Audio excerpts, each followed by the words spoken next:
fueron las declaraciones del presidente Boric el día de ayer, una jornada bien compleja en términos de lo que sucedió para el gobierno. Una pugna que desde el Congreso conversábamos ayer en Noticias 24, aquí en Canal 24 Horas, con el vicepresidente del Senado, Matías Walker, quien dijo que se daba más bien la vuelta a la página, pero que evidentemente había una especie de intervención. Vamos a estar conversando de esos temas con el cuestionamiento que hizo el presidente Boric al Parlamento tras la destitución del ahora exministro de la Corte Suprema, Sergio Muñoz. Advertía, lo escuchábamos, efectos nocivos para la democracia.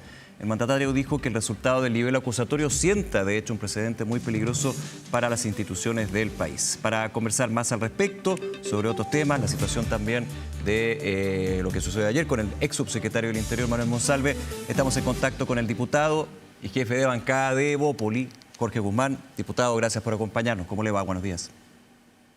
Muy buenos días, Nicolás. Gracias por la invitación. Varios temas. Quiero comenzar con el que estábamos viendo justamente anteriormente. ¿Usted ve y vio una intervención por parte del presidente Boric al Congreso Nacional al criticar la acusación constitucional contra el destituido ministro Sergio Muñoz? Sin duda que creemos que las declaraciones del presidente, como usando sus mismas palabras, son nocivas contra la democracia. El presidente no es un comentarista, no es una persona que esté en una posición de comentar las acciones que en definitiva impulsa el Poder Legislativo.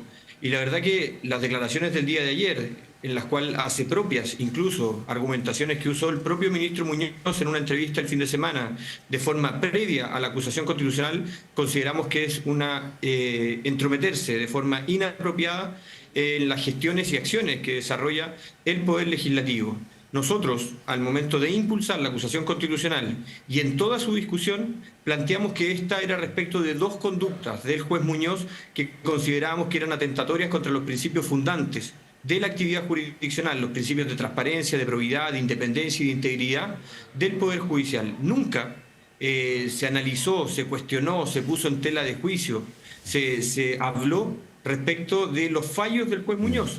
Incluso, y lo hice personalmente al respaldar la acusación, nunca, y señalamos que es improcedente someter a análisis los fallos del juez Muñoz, por cuanto la propia Constitución, y aquí puede que cometa un error de referencia, pero el artículo 76, creo, de la Constitución, establece la prohibición expresa que ningún poder del Estado revise, se intrometa en lo que se refiere a las decisiones del Poder Judicial al momento de dictar un fallo. Por tanto, eso no fue sometido a cuestionamiento. Lo que se hizo fue analizar dos hechos que nosotros consideramos que son de gravedad. De hecho, fueron reconocidos por la defensa del juez Muñoz, el abogado Jorge Correa Sutil, quien señaló que si los hechos eran verídicos, son hechos graves que sí afectan los deberes del Poder Jurisdiccional y, por tanto, comprometen gravemente su responsabilidad. A ver, para el análisis, digamos, ya que ha pasado este tema de la acusación constitucional contra el ministro Muñoz, también la ministra Vivanco y el ministro Jean-Pierre Matus, digamos, que no fructificó y pasó al Senado, de hecho fue rechazado en la Cámara. Ahora, entendiendo y siguiendo su línea, estoy totalmente de acuerdo, son dos capítulos que hablan de hechos en concreto que tienen que ver con la hija de Sergio Muñoz. Una acusación ahí que se hablan en términos de notable abandono de deberes. Eso en ninguna parte se habla de los fallos. Pero ¿cómo puede uno, en términos de lo que fue la votación en la Cámara o en el Senado, y creo que es bien difícil, hay que decirlo, despejar eso? Despejar que efectivamente lo que se menciona desde la defensa de Muñoz en su minuto y hasta el propio presidente Boric alude a que finalmente pueden haber revanchas, vendetas con respecto a lo que fueron los juicios que abordó el exministro. A ver, hay varias razones. Yo, por lo menos en lo que se refiere a los discursos, a los razonamientos y a la forma de votación por parte del Senado, escuché prácticamente todas las intervenciones de todos los senadores. Y la verdad que todos los votos favorables de la acusación constitucional y, por tanto, que solicitaban ejercer la responsabilidad de grave incumplimiento de deberes por parte del juez Muñoz, en ninguno de esos razonamientos existió alguna condena, alguna afirmación, alguna referencia a un fallo o resolución del juez Muñoz. Por el contrario, sí la escuché en la izquierda al momento de defenderlo. Tampoco los argumentos de la defensa, salvo lo que fue la intervención del juez Muñoz en forma previa en una entrevista que dio a un medio de comunicación, nunca se hizo referencia, nunca estuvo sujeto a condicionamiento o análisis la forma de fallar o resolver el juez Muñoz. Y por tanto yo creo que yo al menos quedo con la convicción que la resolución en calidad de jurado por el Senado de la acusación constitucional siempre hizo referencia a dos hechos objetivos, que era uno respecto de una eventual información privilegiada que había obtenido la hija del juez Muñoz respecto a la adquisición de inmuebles, y dos, respecto a una omisión de denuncia o omisión de corrección respecto de su hija que estaba fallando desde Italia, incumpliendo las normas del orgánico tribunales. Claro, que son parte de los dos capítulos que finalmente se votan aprobados con una votación importante, digamos, superando el quórum necesario. Ahora, en ese punto, y estoy de acuerdo, en los capítulos no se habla de los juicios, pero finalmente uno podría entender desde la ciudadanía, de lo que fue la defensa, en su minuto también el excontralor Ramiro Mendoza, que estuvo ahí en el Senado, de que se estaba, o que se tenía, y ahí le hago la pregunta, motivaciones ocultas, digamos, por parte de quienes votaron la destitución o impulsaron la acusación constitucional en la Cámara. ¿Y por qué me quedo en la Cámara? Porque desde el análisis se apunta a que fue inédito, estaba permitido porque no existía una restricción en la ley, en la norma, en la Constitución, de poder hacer esta especie de PAC de acusación constitucional de la ministra Vivanco, que de hecho tuvo una votación bastante amplia, digamos, finalmente con la destitución, ya estaba removida, y que se suma al juez Muñoz. Es decir, primera vez que se genera una acusación constitucional con dos personas por derechos completamente distintos. O sea, desde el origen, el debido proceso, lo que se aplica, digamos. Claro, respecto de las intenciones ocultas, es algo que en lo personal no me puedo hacer cargo. Al menos yo no tengo intenciones ocultas al momento de votar una acusación constitucional, y al menos de lo que yo vi y de lo que yo percibí, la acusación constitucional se fundaba en estos dos hechos objetivos que no voy a reiterar para no ser insistente en el punto. Pero ahora, haciendo referencia a los supuestos vicios de forma que se han alegado tanto por la defensa como también lo que dijo el propio presidente de la República, la verdad que no es una decisión que pase por los acusadores. Los acusadores presentan un libelo que se divide en dos capítulos bajo la lógica que la primera acción que hace la Cámara de Diputados es declarar la admisibilidad de la acusación constitucional. Y por su parte, el Senado sí separa las dos acusaciones y se conocen en forma independiente. De hecho, expusimos en primera jornada respecto a la acusación de Sergio Muñoz y en segunda jornada respecto de la ex suprema Ángela Vivanco, y en forma totalmente independiente. Se votaron de forma independiente, y se votaron no solo de forma independiente las personas, sino que también los capítulos. Pero haciéndonos cargo de lo primero, de lo que pasó en la Cámara de Diputados, no es una decisión de los acusadores, insisto, sino que fue la propia mesa de la Cámara, liderada por su presidenta, la presidenta Carol Cariola, quien estableció el criterio de cómo se iba a discutir y aprobar la acusación constitucional. Luego, ese criterio fue respaldado por una decisión jurídica del secretario de la Cámara, quien en definitiva respalda con un informe en derecho la decisión y dice: esta es la forma de proceder. Ya, estamos de acuerdo, pero en el origen Chile Vamos presenta una acusación con, en su entonces, 2 ministros de la Corte Suprema. Eso es un hecho de la causa. Sí. Ojo, Nicolás, que la decisión de presentarla es porque en ambos casos es incumplimiento grave de deberes, pero luego se separa por capítulos. Entonces, si uno ve la estructura del libelo, lo primero que dice: estamos en presencia de un incumplimiento grave de deberes, y analizamos cómo se construye la causal constitucional del artículo 52, número 2, respecto al grave incumplimiento de deberes por parte de los jueces de los tribunales superiores de justicia. Y luego se divide respecto de Ángela Vivanco y Sergio Muñoz de forma separada. Entonces, ¿qué dice el secretario de la Cámara en su informe? Esta es una acusación que debe ser en su admisibilidad votada en su conjunto. Entonces, luego, y esto es muy importante, Jorge Correa Sutil, abogado del magistrado Muñoz, hace una presentación en la cuestión previa y dice: yo, antes de entrar a discutir la acusación constitucional, quiero un pronunciamiento de la Cámara de forma soberana para rechazar la acusación constitucional por vicios formales. Y justamente aduce o respalda esta decisión en que se habría presentado un libelo con 2 acusaciones. Eso fue descartado de forma categórica, no por los votos de la oposición, sino que por la gran mayoría de los votos de los diputados presentes en la sala, se rechaza la cuestión previa. Por tanto, si eventualmente, que yo creo que no existía, hay respaldo jurídico y la verdad que no soy yo quien para defenderlos, pero hay respaldo jurídico del secretario de la Cámara y no jurídicos por una interpretación, sino que por una lectura constitucional, finalmente, si habría algún vicio, estos son respaldados al rechazar la cuestión previa por la propia Cámara de Diputados. Y entonces, una vez que vamos al fondo, se declara admisible, además nuevamente por una amplia mayoría de los diputados, y pasa al Senado. Y ese es el Senado que resuelve como jurado en la íntegra convicción de que aquí existiría un delito constitucional. Yo la verdad que no me voy a hacer cargo de interpretaciones de que se habría hecho una interpretación oscura de la norma. Yo creo que se hizo de acuerdo a ley.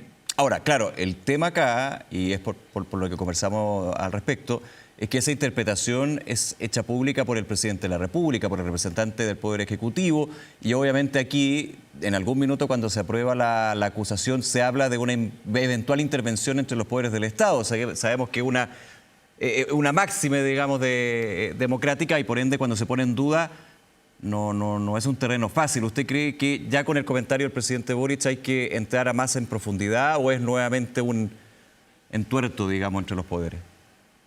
No, a ver, yo creo que hay que hacerle un llamado de responsabilidad al presidente de la República.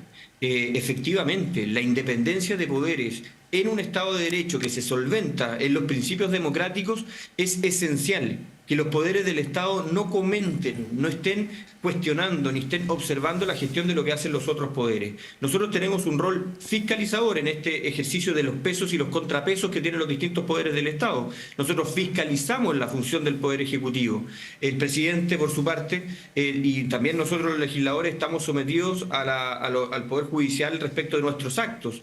Entonces, es preocupante que el presidente de la República salga a comentar las decisiones soberanas que ha cumplido el Poder Legislativo en un procedimiento totalmente independiente, en un procedimiento reglado, en un procedimiento legal. Entonces, estos argumentos que usó el presidente de la República ayer fueron usados en forma previa a la discusión de la acusación constitucional por parte del del exministro Sergio Muñoz. Él señaló en una entrevista en un medio de comunicación que esta era una vía oblicua para hacerlo cumplir o por atentar contra ciertos poderes del Estado y porque él estimaba que ciertos sectores políticos lo querían perjudicar. Pero es una interpretación del juez Muñoz que nosotros no compartimos, que nosotros no validamos, pero no puede hacerse el presidente de la República responsable o cargo de eso.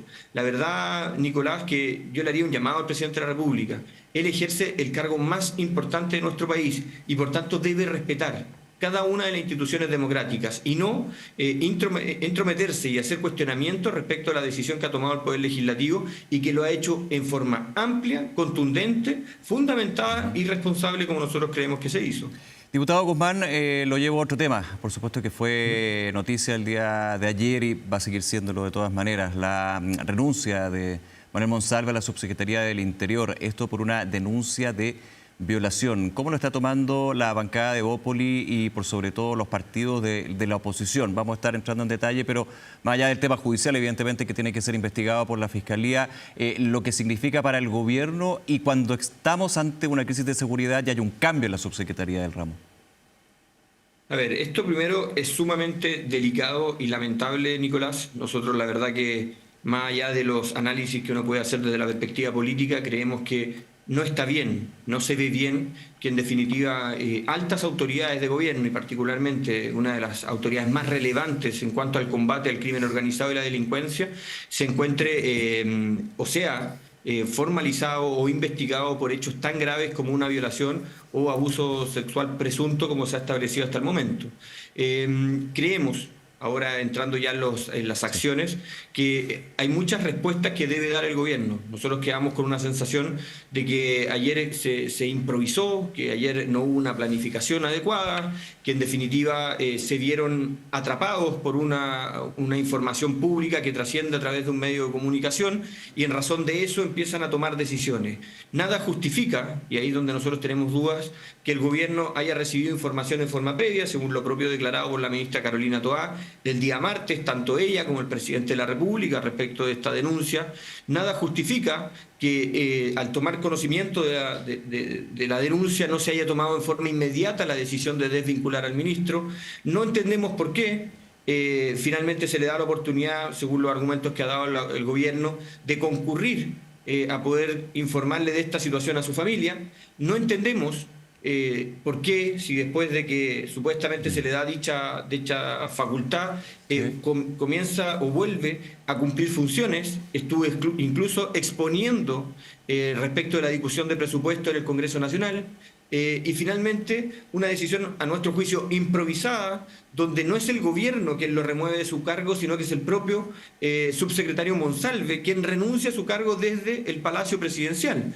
De verdad que hay una serie de contradicciones, incoherencias, que además conllevan que el ministro de Justicia, que hace poco rato había anunciado un proyecto de reforma respecto al nombramiento de los jueces, deje ese cargo y esa responsabilidad tan importante para asumir esta otra responsabilidad.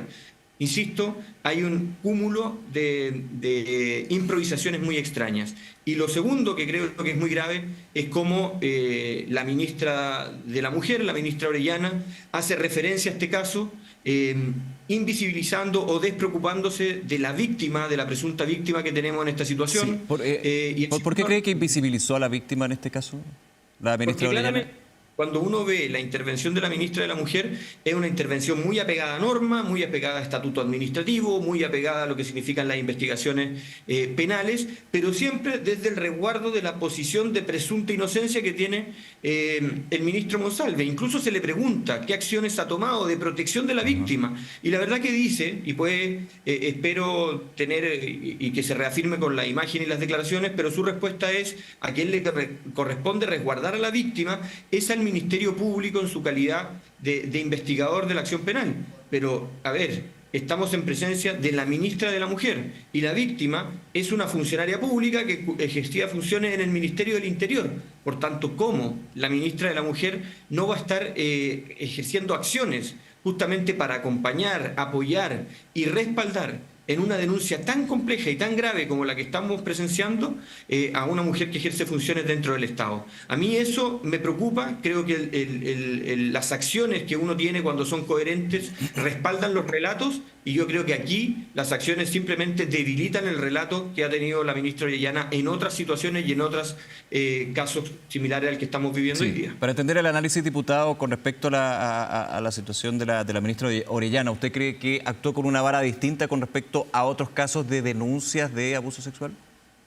Totalmente. Yo creo que no solamente en este caso, yo hace mucho rato que vengo viendo faltas de coherencia en el relato y en las acciones por parte de la ministra de la Mujer, Antonia Orellana. El caso de Isabel Amor en particular, un caso donde ella prácticamente condena, invisibiliza y afecta profundamente a una mujer afectada por un acto de discriminación dentro de un servicio público.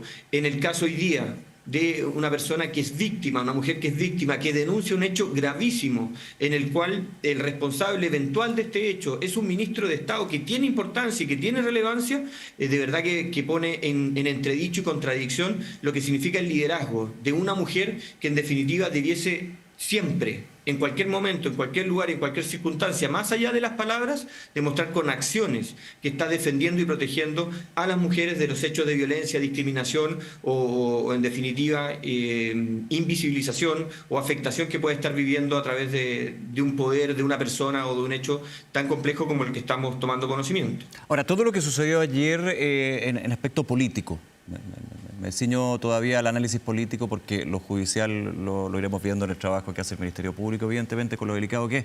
Pero en lo político, ¿qué cree usted que representa, qué efectos queda lo que fue la salida de Manuel Monsalve por este hecho, en el gobierno mismo?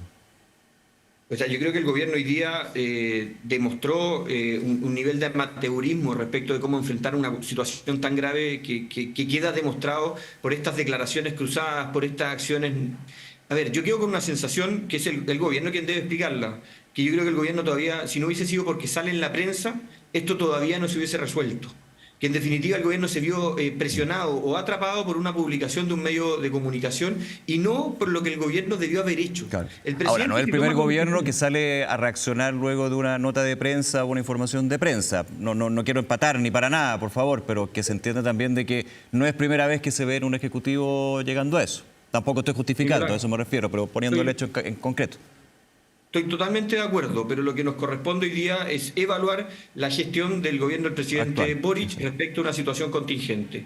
El presidente, a mi juicio, el gobierno deja varias puertas abiertas respecto a esta situación. No es contundente. Y justamente el gobierno que se define es feminista, por tanto uno esperaría que tengan una acción coordinada y coherente respecto a estas situaciones. La permanencia del subsecretario Monsalve en el gobierno frente a una acusación de esta envergadura no tenía consistencia, no tenía respaldo. Y uno podrá, pongámonos en la situación del presidente Boric que le dijo, ok, vaya a conversar con su familia, pero usted tiene 24 horas porque va a dejar el gobierno. Pero la verdad que fue supuestamente a conversar con su familia, vuelve y se reincorpora a cumplir sus funciones. Y lo que es más grave, Nicolás, es que el gobierno habló de la acusación constitucional, habló de hitos, de inauguraciones, ejerció una agenda pública durante toda la jornada de la mañana, al nivel que incluso fue a defender el propio subsecretario Monsalve el presupuesto del Ministerio del Interior al Congreso respecto del análisis de la ley de presupuesto. Sí. Y cuando sale en la prensa, recién ahí empiezan a tomar decisiones. Y ojo, que yo no quiero ser un comentarista de esto, pero en la práctica es el ministro Monsalve quien señala en punto de prensa en La Moneda que en definitiva él renuncia a su cargo. No fue el presidente Boric quien lo remueve respecto de la denuncia que se estaba viviendo, sino que es el propio ministro subsecretario Monsalve quien en definitiva establece el timing y la toma de decisiones respecto de una situación que es gravísima. Por tanto, si uno tiene que juzgar el accionar del gobierno, a mí me parece preocupante. Y la improvisación, me parece una improvisación, el cambiar al ministro Cordero a Interior justamente después de un anuncio tan importante como es una reforma de ley respecto al nombramiento de los jueces. Por último, en el minuto que nos queda, en términos también de lo que se enmarca esto, que tiene que ver con una crisis de seguridad, la relevancia también de la Subsecretaría del Interior, del Ministerio del Interior y sus partes, ¿cómo evalúa usted, ya par de horas, digamos, pero qué espera usted de Luis Cordero como nuevo subsecretario del Interior para enfrentar esto? Yo tengo, y voy a hablar a título personal, tengo una buena impresión del ministro Cordero. Creo que es un ministro que en algunas ocasiones ha debido ser, ex ministro de Justicia, hoy está bien, obvio. Del subsecretario Cordero. La verdad que tengo una buena impresión de él. Creo que en algunos momentos le ha tocado ejercer un rol que no es el rol del ministro de Justicia, se ha transformado en el abogado del gobierno, el vocero jurídico del gobierno. De hecho, se lo dije personalmente muchas veces, el ministro, cuando era ministro de Justicia, salía a responder desde la perspectiva jurídica los criterios, los cuestionamientos que estaba adoptando el gobierno del presidente Boric. Hoy día le va a corresponder ejercer un rol muy relevante en cuanto a seguridad pública, pero también deja en evidencia una situación que debe preocuparnos a todos y que le debe preocupar al gobierno. El gobierno no tiene elenco para poder absorber las distintas dificultades que está viviendo. No le queda gente, no tiene personas preparadas y debidamente calificadas para poder enfrentar los distintos desafíos que tiene el país. Yo creo que más allá del nombramiento de Cordero en la Subsecretaría del Interior, a quien le deseo todo el éxito del mundo, por cuanto va a estar a cargo de una tarea que hoy día no se ha cumplido bien de parte del gobierno, me preocupa también quién queda en el Ministerio de Justicia para enfrentar, para hacerse cargo de los desafíos tan relevantes que dicho ministerio tiene. Primero, esta reforma para hacer un nombramiento más objetivo y libre de presiones respecto de los jueces y los altos cargos que existen en el país. La reforma al sistema penitenciario. Cómo en definitiva tenemos un sistema penitenciario que se haga cargo de rehabilitar a las personas y no que se convierta en universidades del delito, etcétera. Y la verdad que en el subsecretario que se va a hacer cargo hoy día del ministerio, yo creo que hay dudas, hay cuestionamientos y espero que pueda estar a la altura de las circunstancias por los desafíos que tiene Chile respecto de cómo enfrenta estos problemas. Diputado Jorge Guzmán, nuevamente agradecerle su tiempo y conversar con nosotros, diputado, aquí en la mañana informativa de Canal 24 Horas. Que esté muy bien. Muchas gracias, Nicolás. Buen día. Buen día.